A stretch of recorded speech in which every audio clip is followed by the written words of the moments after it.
अस्सलाम वालेकुम नाज़रीन अमी ॾिसी रहिया सिंधी नाज़ टीवी।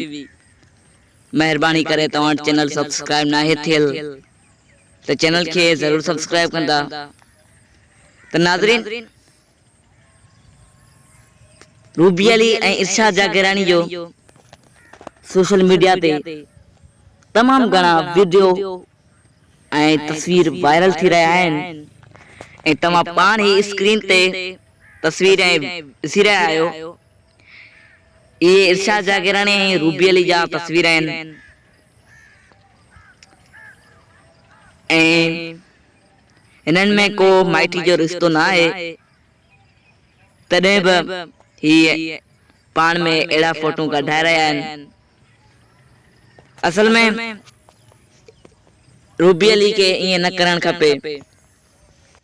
तो नाज़रीन ये हुई अज जी शॉर्ट वीडियो ऐं अहिड़नि ॿियनि वीडियो लाइ असांजे चैनल के ज़रूर सब्सक्राइब कंदा।